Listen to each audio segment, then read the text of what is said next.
Vamos continuar falando sobre a internet. Agora vamos entrar na parte de protocolos.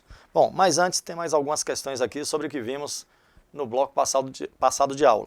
Sabendo que a extranet é uma extensão da intranet e que toma forma a partir do momento em que as organizações passam a possibilitar um acesso externo às intranets via internet, marque a alternativa com um tipo de acesso que a exemplifica.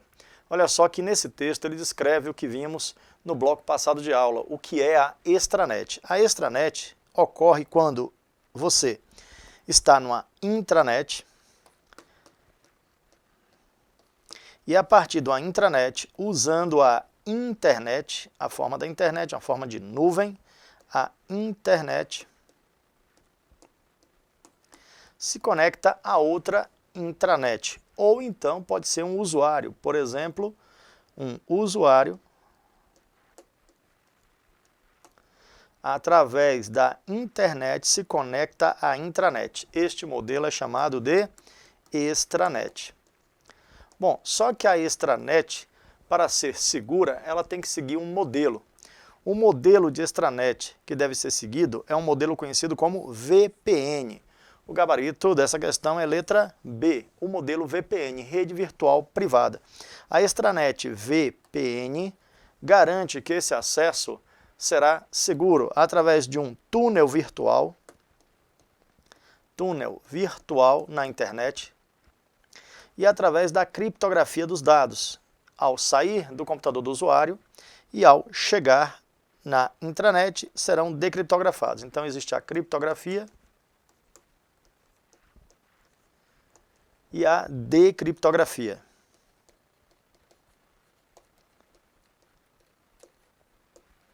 Relembrando, a criptografia é feita pelo protocolo HTTPS. E o túnel virtual existem vários protocolos. O protocolo de tunelamento ponto a ponto, existe o IPsec e outros. Bom, minha gente, então a resposta da questão é a letra B. Já vimos que a ARPANET é uma rede, foi a rede que deu origem à internet. Na década de 60, 70 foi desenvolvido essa rede ARPANET, que é uma rede militar nos Estados Unidos. Bom, TCP, ainda vamos falar do TCP, que é um protocolo, e datagrama também, veremos depois quando falarmos do protocolo UDP. Então, quando fala de extranet, o modelo a ser seguido é o modelo VPN. Gabarito da questão, letra B, de bola, de Brasil. Vamos para a próxima. Para que um usuário acesse a intranet,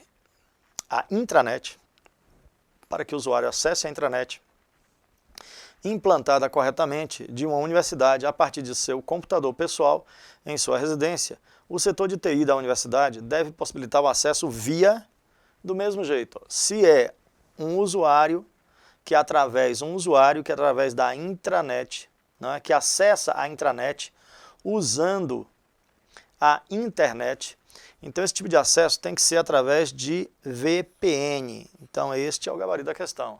O acesso tem que ser via VPN. Se estabelece um modelo de extranet. E essa extranet tem que seguir um padrão conhecido como VPN. Isso é configurado por quem administra a rede, que deve ser usado o padrão VPN. Bom, depois veremos esses outros termos que estão aí. Veremos cada um deles. O que é DHCP? DHCP é um protocolo. LAN já vimos, que é uma rede local. FTP é um protocolo e HTTP também é um protocolo. Vamos ver outro exemplo aí de questão. A questão diz, uma empresa tem uma intranet fortemente protegida, porém deseja dar aos seus funcionários uma forma de estabelecer uma conexão segura do computador de sua casa à intranet. Então, a conexão segura do computador de sua casa à intranet da empresa, aí vai se formar a extranet.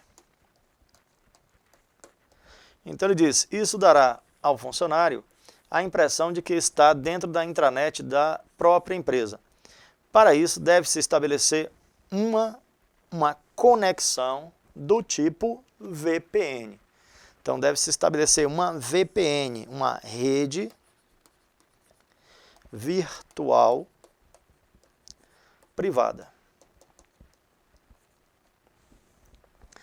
Tudo ok? Todos conseguiriam acompanhar? Então veja que o texto de cada questão dessa descreve o acesso ou de uma empresa a outra pela internet, ou de uma intranet a outra pela internet, ou então de um usuário a uma empresa, a uma intranet, pela internet.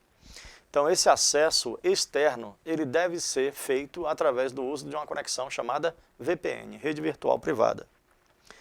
Bom, vamos falar sobre os protocolos de acesso à internet. Os protocolos de acesso à internet seguem um modelo conhecido como modelo OSI. A internet utiliza o padrão conhecido como um conjunto de protocolos denominado TCP/IP.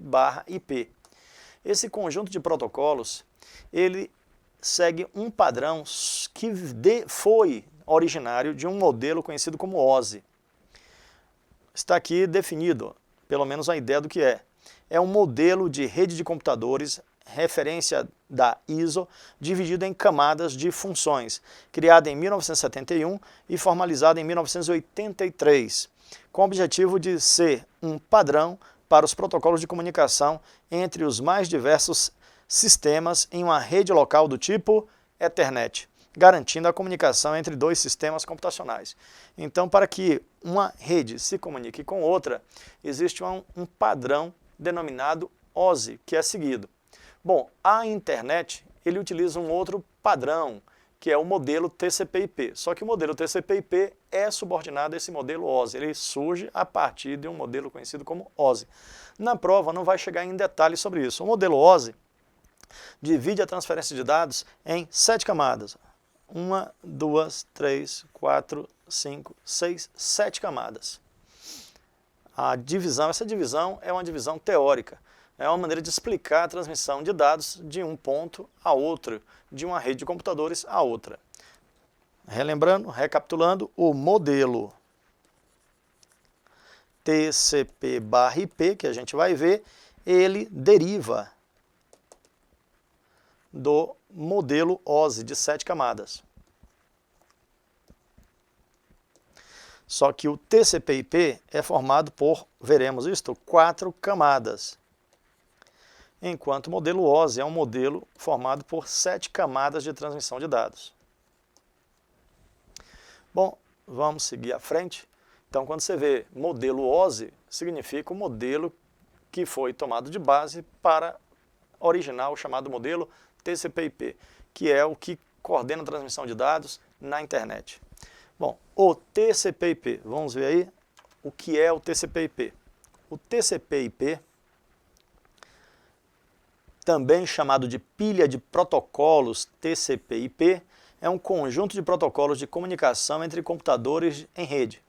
Seu nome vem de 2 protocolos, que são os principais. O protocolo TCP, que é o protocolo de controle de transmissão, e o IP, que é o protocolo da internet.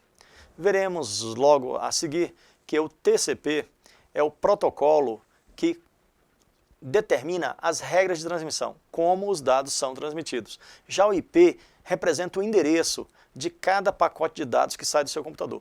Todo pacote de dados que sai do seu computador tem que ter um endereço do remetente, que é você, o seu computador, e o endereço do destinatário, é onde esse pacote tem que chegar.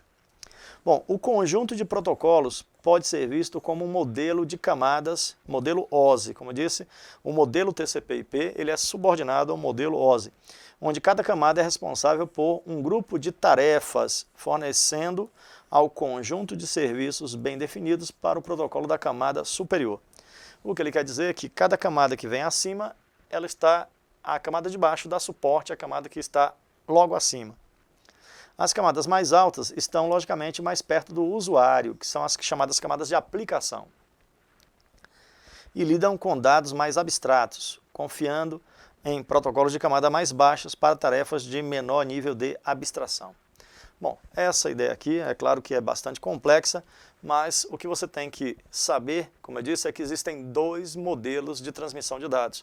Um é o modelo padrão conhecido como OSI e o outro é o modelo usado na internet, que é o TCP/IP. Esse modelo TCP/IP ele deriva do modelo OSI. O modelo TCP/IP tem 4 camadas. Camada de interface de rede. Está aí, primeira camada. Segunda camada, chamada também de camada física. Você encontra nas provas. Segunda camada, camada de rede. Terceira camada, a camada de transporte. E a quarta camada, a camada de aplicação.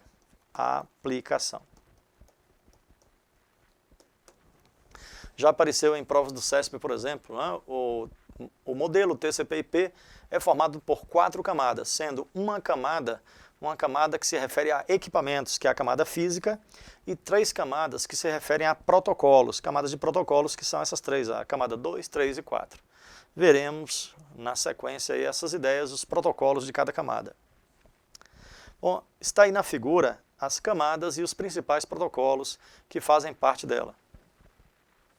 Temos aqui o modelo OSI, à esquerda, e o modelo TCP/IP, de 4 camadas. Camada física é a primeira, a camada da internet, camada de transporte, camada de aplicação. Nas provas da ESAF você vai encontrar e outras provas, você vai encontrar a primeira camada física, a segunda camada, camada de rede, ou da internet, camada de transporte e camada de aplicação. Essas 3 camadas são camadas de protocolos. São programas que coordenam a transmissão de dados. Já essa camada é a camada física, é a parte de equipamentos. Temos aqui os tipos de rede. Rede Ethernet, rede Token Ring e assim por diante. Isto aqui é a camada chamada de física, são a parte de componentes de rede.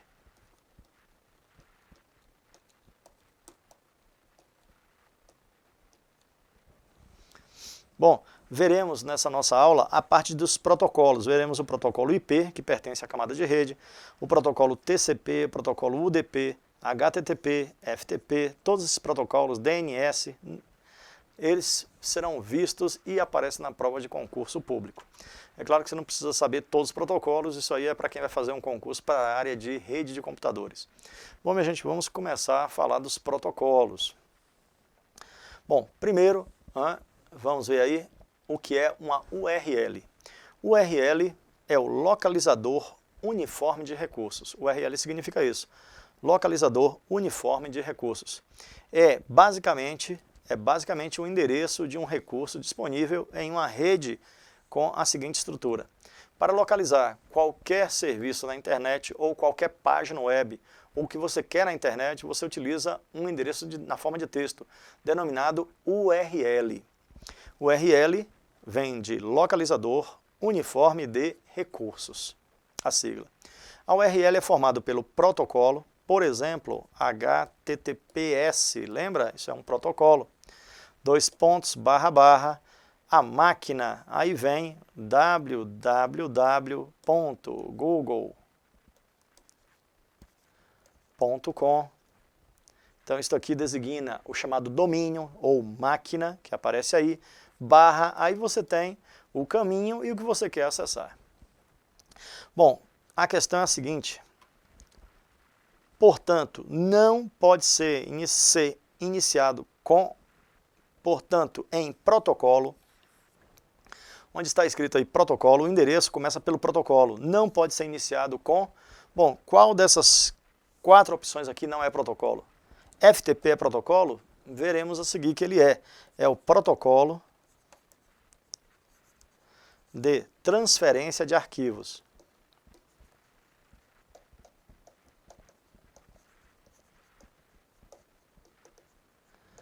Bom, o HTTP também é um protocolo, é o protocolo de transferência de hipertexto,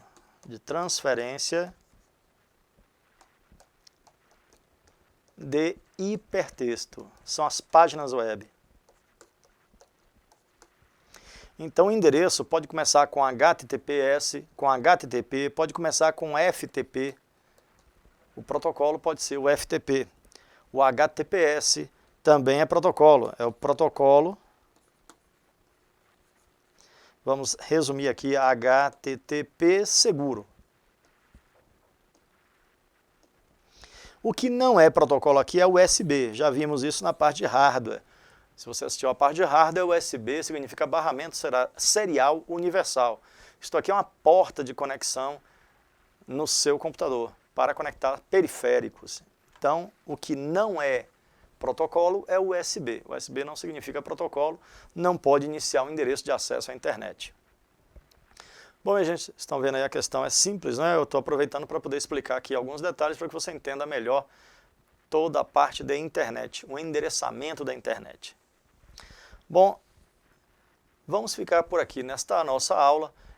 No próximo bloco falaremos sobre a URL, que é o localizador universal de recursos.